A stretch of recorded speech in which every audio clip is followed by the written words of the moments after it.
It's been years since the YouTube algorithm decided one of my videos was worth recommending. Despite all of my hard work, YouTube has been making every effort to put my channel in the dirt. With all that in mind, I said, if this video hits 100,000 views by April, I will do an entire video in a French-made costume. I say this because I have exactly 0% confidence in YouTube's algorithm. This was, at once, an act of desperation and a cry for help. Look at that curve. It's basically tapered off. It's not gonna happen without manual intervention. The YouTube algorithm dropped me a long time ago. Higher click-through rate from regular channel viewers. The #1 video on my channel by a massive margin. Views are 70 times higher than usual. Longer average view duration from regular channel viewers. More views from YouTube recommendations. 96.2 thousand more views than usual. This wasn't supposed to happen.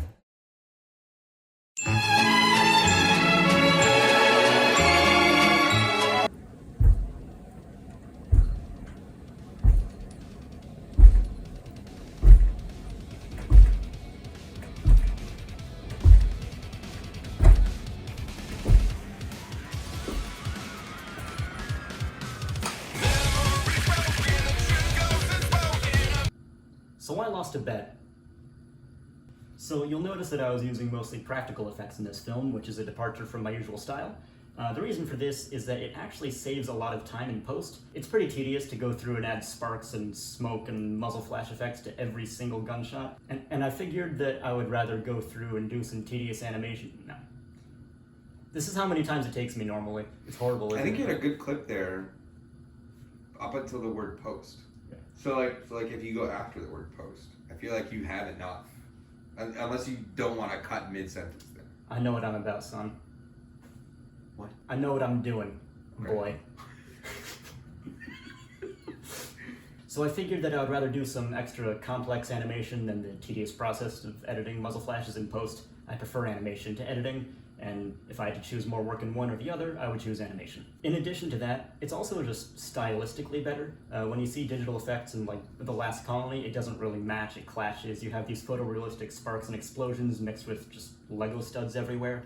So if the explosions have Lego studs as well, then it just feels more believable, even though they look less realistic. It also gives me a greater level of control over the explosions because I can see where they're going frame by frame instead of just trying to predict where they'll be. And truth be told, I think it looks fantastic, so I'm glad I went this way.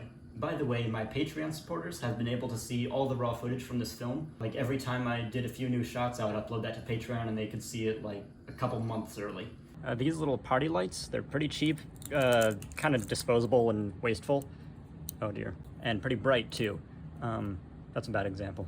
These little party lights here, they're pretty cheap and pretty bright too. So if you're working on an explosion effect, you can fit one in the core of all these translucent pieces and they'll light the whole place up orange. I think it worked out pretty well.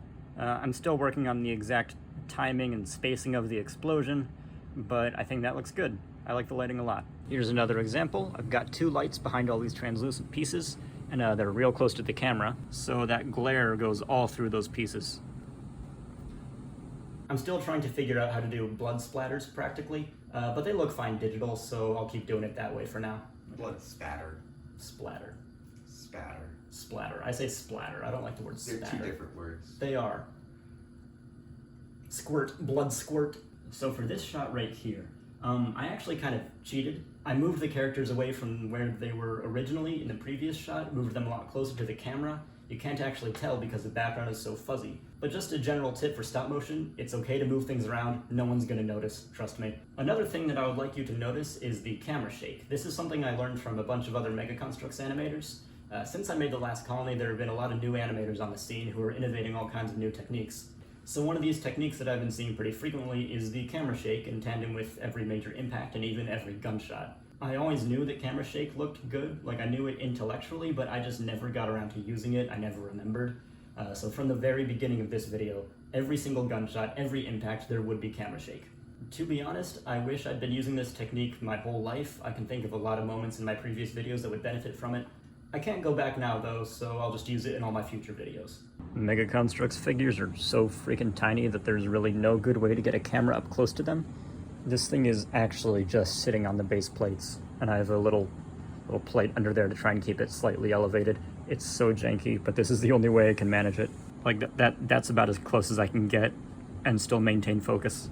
Now, the first big practical effect of the film is when the prototype teleports into the scene behind Master Chief. What I like about doing these explosion effects practically is that I can sculpt them frame by frame, like every single frame is a completely different assemblage of parts. And that way I have complete control over every part of the explosion. So for these explosions, I use a variety of different parts. I try to stick with mega constructs for obvious reasons, but if I run out of the right color part, then I can switch to Lego.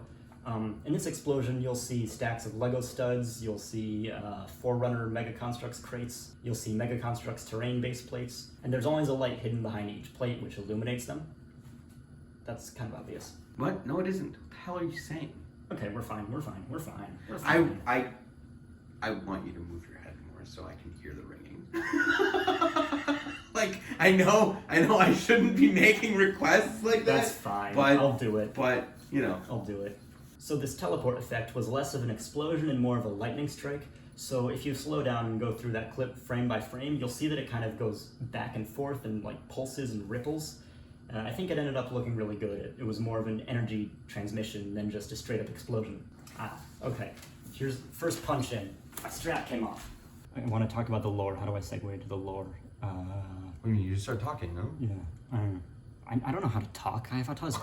I have autism. I have autism. So this is the Banished prototype. In my personal headcanon, this is a Let Golo colony that lost its bond brother and is now in a permanent rage state. The Banished were able to subdue it, and they outfitted it with some Promethean technology recovered on Zeta Halo, giving it extra weapons and abilities. The base figure is an Elder Hunter from the UNSC Wasp set. I used a head from a Destiny War Beast. The War Beast came with the Destiny Avalon Courser Sparrow. I tried playing Destiny once. I didn't care for it. I'm probably gonna piss people off with that. Yeah, you are. Yeah, you are. It has a hard light shield. These two pieces of armor came from one of the breakout beasts. It was some kind of griffin. I don't know what those things are called. There are 2 pulse grenades on the back. Then the cannon is made up of several parts. We have a Halo Reach jetpack, 2 silver assault rifles, a light rifle from Halo 4, and a chain from a Warthog turret. I really like using these hunter figures specifically because they have ball joints on their ankles and a ball joint in the waist. Those ankles let you get some much smoother walk cycles than you can normally achieve, and I know that you guys noticed that Master Chief's walk cycles were not great, and no one noticed that the prototype's walk cycles were great, which tells me they looked fine. This waist also really helps with some of the swinging actions. The one thing I wish could be improved is the head articulation. It can't look up or down. It can only tilt side to side, and not very smoothly. But that's fine. This is what's left of the Master Chief mech. It's not the Halo Legends prototype. It has different armor plating, I extended the legs slightly, I gave it a different cannon, and instead of the fist that came with the original set, I gave it these articulated fingers that I took off a Cyclops. For the prototype's laser beam, I used a lot of different effect parts. Primarily, I was using Mega Constructs Forerunner crates, transparent orange terrain pieces, and this thing. This tube originally was packaging for this green epoxy putty. I scuffed it with a sanding sponge to kind of diffuse the light, and then I went over it with an orange and a yellow Sharpie, just over and over. And then I filled it up with these fairy lights. They're battery powered, so they do kind of run down after a while, but they look pretty good. And then whenever I had it on camera, I would sort of wiggle it back and forth to blur it, and that way you can see the wires and the individual bulbs inside. You can still see them in some frames, but like, it's fine, it's not too distracting. What I really like about this is that you can see it from any angle at all, and it'll still have light coming from within. Whenever I'm using those Mega Constructs terrain pieces, I have to hide the lights behind them in such a way that the camera can't see it. They'll be balanced on like bits of the set, they'll be balanced on figures, and the batteries kind of wear down pretty quickly. So I preferred using this wherever possible. Now moving on, in terms of story, this moment right here with the plasma grenade was meant to show how powerful the prototype is. Usually you see hunters being taken down with a plasma grenade planted in their back. You see that in a lot of Halo fan films. It happened in the Forward Unto Dawn series. So viewers would typically be thinking, okay, this is it, he's done for, but then he just shrugs it off. And that kind of keys you into the fact that this is a completely new threat. It's on a whole other level, and Chief is in trouble. Now let me talk about the soundtrack. As a placeholder, I used the Menagerie from Halo 3 ODST.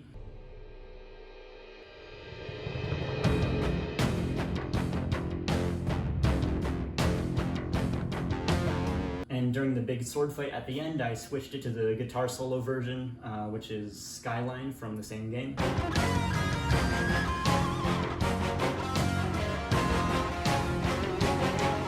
But Halo music is kind of copyrighted and it made me nervous, so I decided I would have to use something else. Originally I was looking at royalty-free music. I found some power metal that fit pretty well, but it just didn't feel powerful enough.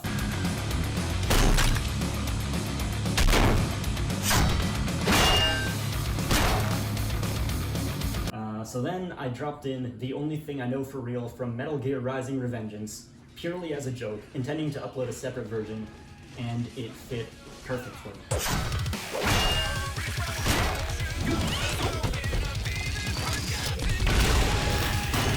All the big hits matched with the lyrics of the song and the progression of the chorus and the verses and the guitar solo. The bass hits right as the next foot comes down, and then the final note hits right when Chief kills the prototype.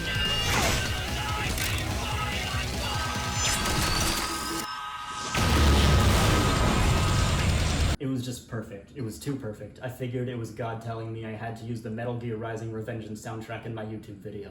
So I did. And also, I really like Metal Gear Rising.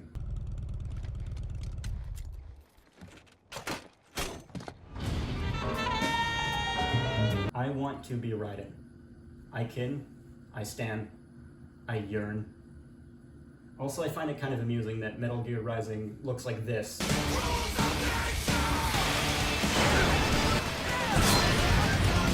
And it led to this. Parents, if you're worried about Metal Gear Rising feminizing your children, you are right to be worried. Oh, there goes my strap. I mean, that doesn't matter. That strap can't even be seen. Oh, jeez. Oh, heavens. That strap kind of matters. Maybe I should make an OnlyFans. I was worried that this music would get a copyright strike as well, but I uploaded a test version, and no copyrighted audio was detected. Thank you, Hashem. You're just so openly Jewish. I don't care. Hashem. Fight me. Good Shabbos, my lovely subscribers. Maybe I should start all my videos with that. Good Shabbos, everyone. Hi, it's me, MootroidXproductions, coming to you live in a French-maid costume. I live with my parents. So I tried to animate the mech to look slow and heavy and powerful, kind of clumsy, like every step would make the ground shake and it would make the arms kind of move and bounce. But the problem is that that isn't really conducive to like really fast, powerful punches. So I compensated by making it look clumsy wherever possible. There would be a few rare instances of a really fast movement, like locking its cannon into position. I did use the Samus pose, or just a handful of very powerful punches. I'm really glad that both of these figures had ankle joints and made it much easier to swing them around on their feet when they're fighting. The one issue though is that the mech figure doesn't have a waist joint, which made the big arm swings kind of difficult. I had to rotate his entire body using his legs instead of just twisting the waist as I normally would. Also, Mega Constructs, if you're watching, first of all, I hope this doesn't sour your opinion of me, and second of all, please start adding ankle ball joints to all of your Spartan figures. It would be a huge help. I love you guys. So, to compensate for the lack of a waist joint, sometimes I would make him step into his punches, sometimes I would go up and down instead of side to side. I think it helped. I would have preferred a waist joint, but it worked well enough. Now this explosion with the plasma coil. This was a lot of fun to animate. Again, I sculpted pretty much every frame individually. Every frame is unique. I put a lot of time into this explosion because I wanted it to look perfect. You'll notice there's kind of a circular shockwave going on. I didn't actually have enough blue Mega Constructs parts for this, so I used Lego here and there. Mega Constructs, if you're watching this, I still prefer you. I love you more. Now the thing about explosions is that they start very quickly and they end relatively slowly. There will be like a very small bright flash for like one frame, then it'll expand instantly, and then it sort of tapers out over the next few frames. So you have one frame like this, then a bunch of frames like this. And combined with the lens flare and the camera shake, you can get a really convincing explosion. I also animated it to the camera. So one trick you can use with explosions is animating to camera. You don't see this thing from every angle. You only see it from one angle. So you can have things hidden behind figures, behind explosion parts. It'll look fine, it'll just look very messy from any other angle. I actually had one of the lights just leaning against the prototype's legs for this explosion. There are very few shots in this film where you can actually see the full length of the prototype's laser beam. I don't have that many parts that I can use for beams, and I couldn't reliably hold them up with a rig. The reason for that is that there was a lighting effect going on, and you would see shadows from the rig underneath the beam, and I would have to erase part of the background, and the lighting might not be the same. And I didn't want to do all that, so I just kind of faked it. In a few shots, I used some perspective tricks. Like in this one in particular, there's only 2 parts of the beam here. There's the muzzle flash on the prototype's cannon, and then there's the impact on the mech's shield. These 2 parts are not connected. They look that way because of the perspective, but there's actually like 6 inches of empty space between them. Also, in addition to the orange terrain plates, I used the fire hair effect parts from the Pokemon Ponyta? How do you say that? Ponyta? Dude, I don't know how to pronounce a single fucking Pokemon's name. Yeah, me too. I pronounced Pikachu wrong the first time that I read it. What did you say? Pikachu. Pikachu. Yeah. Yeah. Pikachu. Yeah. I didn't, like, I read it first because I saw like I saw a little card, and then I saw the show, and then I realized that I pronounced it wrong. My favorite mootroidXproductions video is Pikachu versus Godzilla. In addition to the orange terrain plates, I also used the flame effects from the Pokemon Ponyta set. Ponyta has become bald. It looks very funny now. Okay, now this shot, the cannon slice. This was the first big damage effect of the film. I was extremely nervous leading into this. I had to cut this cannon in half between frames. I animated the beginning of the shot, took like 10 minutes to cut the cannon in half, then animated the rest of it, and I just had to cross my fingers that it would look good, because if I make a mistake, I can't go back. The thing's already cut in half. And as it turns out, I did make a mistake. The shot looked very bad. I didn't like it. It was bad. I did a bad job. I panicked. I thought I would have to go and get another prototype mech set, but using my very large brain, I arrived at a... But using my very folded brain. No. It's gotta be folded. No, I refuse. Why? I like large better. Large brain. My very large brain. Big, juicy, folded. I refuse. I literally refuse to say juicy while I'm wearing this.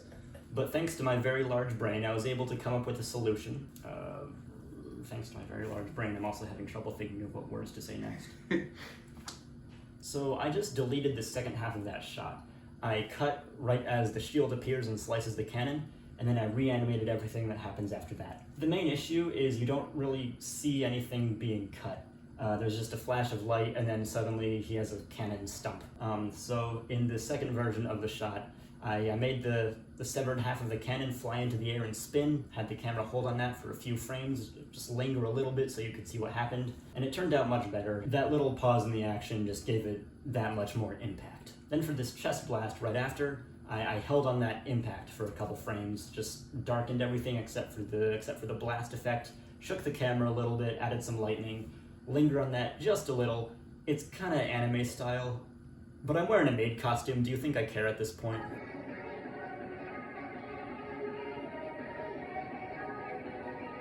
Then when the Banshee explodes, I used a black light in tandem with some tissue paper to give it kind of a glare. And then comes the sword fight. The friggin' sword fight. The best part of the entire film. Some of the coolest animation I've ever done, if I'm being honest. It starts right with the guitar solo from the Metal Gear Rising soundtrack.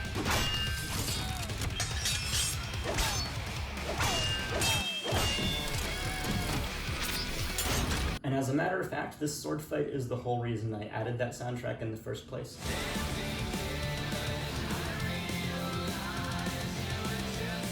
Some extra little details I threw in here just for the fun of it. Sometimes their blades go a little too far and they slice up the lampposts. While I was animating this shot of the prototype running forward, I realized that its blade was on the other side of the severed lamppost, and I didn't want his arm to just clip through it, so I made him cut it slightly.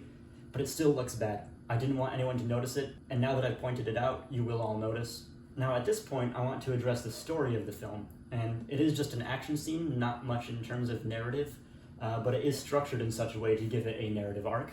The opening scene is all just Master Chief being extremely cool and killing all the aliens with his gun. It establishes that he's very powerful and capable. He can handle pretty much anything you throw at him. So then when this new enemy comes in, you're thinking, okay, he'll have a hard time, but he'll manage it. But in reality, it's got him on the back foot the whole time. Every time he tries something new, it finds a way to counter it. Its shield blocks his bullets. It just shrugs off the plasma grenade. Then when he has the mech, they're almost evenly matched. But his mech's cannon still isn't as powerful as the prototype's cannon. Then when he pulls out the sword, using the Banshee's wing as a blade, he does have the upper hand briefly when he destroys the cannon, but then the prototype whips out its own sword, and it's even more of a threat. So I'm constantly bumping up the stakes just a little bit at a time, until the very end when he loses his greatest weapon and uses that to his advantage, jumps out of the mech, blasts the prototype with its own cannon. I think it was pretty cool. You guys seem to like it, so I guess I did a good job. Now look at this shot right here when the prototype is slicing up the mech repeatedly. On this one slash in particular, I just want to hold and show you how I animated this. It's just a good technique for you to use in your own films. So he has this starting pose, the blade is angled down towards the ground, but then as he lifts it, he takes a step forward, and I hold on this pose for just a little bit, a few extra frames, and that's called the anticipation pose. And then the actual slice, that only takes one frame. Like you get one messy frame and that's it, and then he's in the follow-through pose. So two main poses, anticipation and follow-through, and like one frame of the action itself. And believe it or not, that makes the action feel a lot more impactful when you barely animate any of it. Did that make sense to you? Kind of. Okay. So he starts and he ends on two very clean, readable poses. You get a slight arc as he's coming into his second pose. So you can see the direction the blade was moving, but it happens so fast that you don't actually see the blade moving until after it's finished its movement. If you can follow that kind of timing, it'll make all of your impacts feel that much more powerful. Oh, I gotta cut this thing in half too. It's probably a bad idea. But like, I already put this slice on his chest, and I already sliced the cannon in half. It's kind of fun and it looks cool. I'm hooked now. That does look pretty cool. I like this a lot. I'm probably gonna do this more. It's going to be costly, and there's a lot of room to mess up. It's fun though. So then he gets his arm sliced off. I zoomed in on this shot as close as I could. I held on it for just a little longer than absolutely necessary. I can only animate his arm getting sliced off once. I needed to make sure viewers see exactly what happens. I needed it to go by fast enough that it doesn't feel like it's in slow motion. And the angle of the cut needed to match the angle of the swing, so I had to keep checking back and forth when I was slicing it in half with my Dremel. I was also cutting through multiple parts simultaneously, and it was kind of hard to hold them together.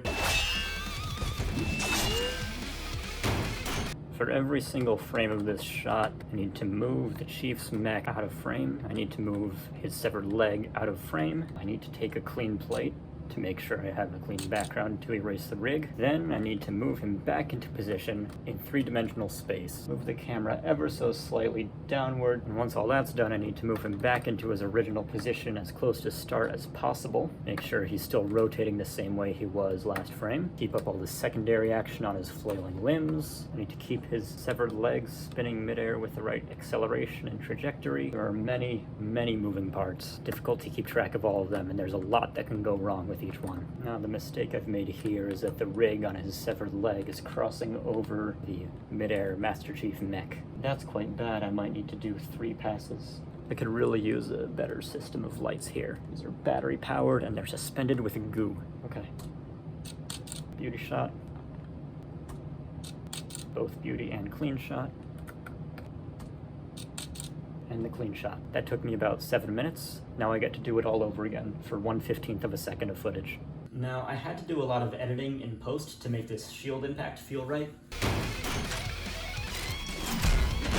I kind of went off script. Originally the plan was, as the mech is falling, the prototype would hit it with its shield midair and slam it into the rocks. But when I animated it that way, it looked really bad, so I took the existing footage I had, and then I added just one shot in the middle of the mech hitting the ground and bouncing, and then I animated the camera sweeping to the side, and that way I could cut into the existing footage of the prototype swinging its shield. You can actually see a cut here if you go through frame by frame.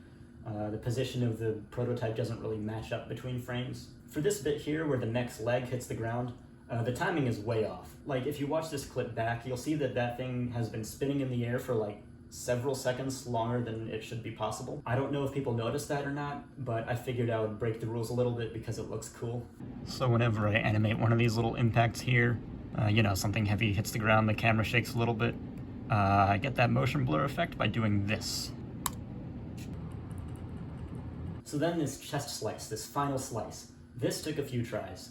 I animated the sword coming down several times, but I stopped right before it actually sliced into the chest. So I tried a few different versions of this until I edited a couple together and matched on one that felt right. There were a few factors at play here. First, you need to see the prototype's blade descending. You need to see the chest getting cut. You need to see the chest unbroken for long enough that it registers when it actually gets cut. and it needs to be fast enough that you don't actually notice where Chief is until he starts moving. Now there's this one very long shot at the end here, it's about 10 seconds long, as he jumps out of the suit, he latches onto the prototype's back, swings around, gets thrown off, dodges the blade, and then shoots it. So that was about 150 frames, and it took me something like 6 hours to animate. So I'm working on this long shot here where the camera's gonna sweep around to behind Master Chief and show the Banished prototype standing above him. It's gonna be something like that, you know? Problem is, the camera is physically impeded from traveling that far by the fact that it cannot phase through solid objects such as tables. It's a huge problem for Canon. I think they should get on that pretty quickly, but in the meantime, I'm gonna have to slide this entire set forward about 4 inches and hopefully not knock any of this crap off the table. It's going to be in the middle of a shot too, and I really hope I can reposition the camera accordingly to make sure the transition is still smooth. And then finally, he kills the prototype. This is like one of the coolest things I've ever done. I did have to destroy a hunter figure for this, and yes, it hurt. So badly.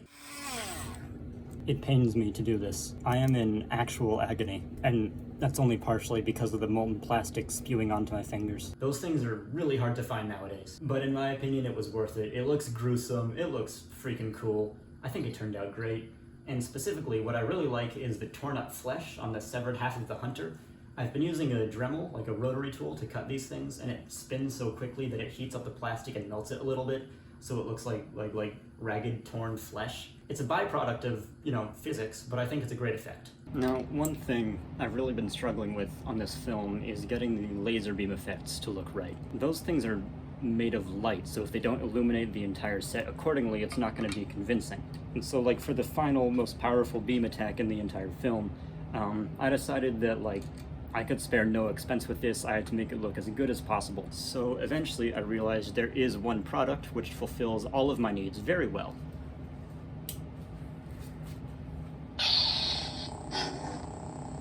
Anyway, I've got this articulating arm with a clamp on the end of it. I've got this C-stand. The clamp will hold the lightsaber. The C-stand will hold the clamp midair. And hopefully I can get this positioned just right. Okay, I think this will work.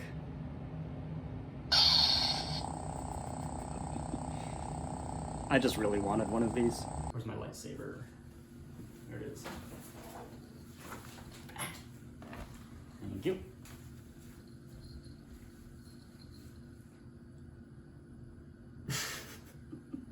So yeah, that final laser beam, that's almost completely practical. I did add some rippling energy effects and some lightning, and I altered the colors slightly.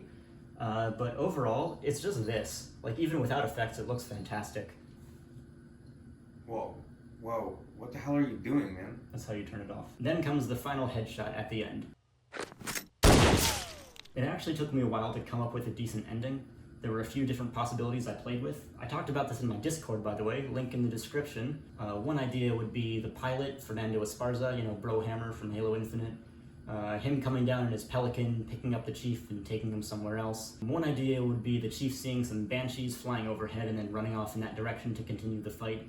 I didn't really like any of those. I have the Pelican set, but it's huge, and I really don't want to rig that thing up. Like, I just needed like a nice, clean, impactful final punchline to this film.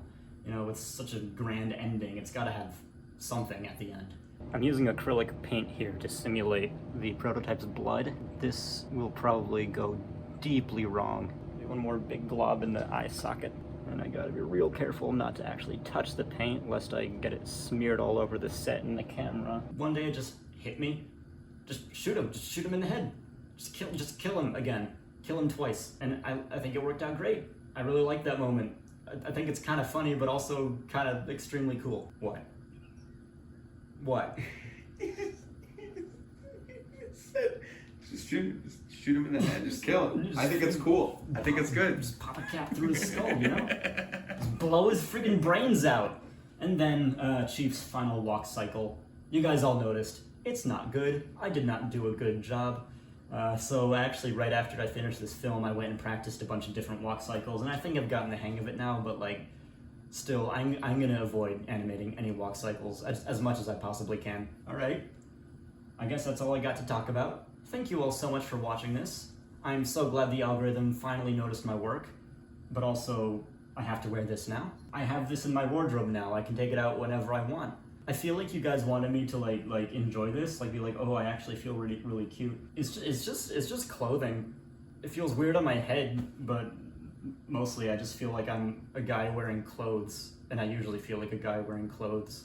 And like, sure, I feel cute, but like, I always feel cute, you know? I'm just a cute guy. Also, if my dress catches on fire right now, That'd be kind of fun. that would be like, What? I kind of want that to happen, but I'm scared. No, I don't want it to happen. You know, if my dress catches on fire right now, that would be the single greatest piece of footage ever captured. Anyway, thank you so much to all of my Patreon supporters. It's thanks to you that I could afford this French-made costume. I really appreciate you guys supporting me financially. It helps me live. Thank you all for subscribing. Thank you for liking my videos and helping the algorithm notice me. If you haven't subscribed yet, please do that. I'm never wearing this again, so you don't have that to look forward to. Also, my next project will be a music video for the band I Fight Dragons. Bye, love you.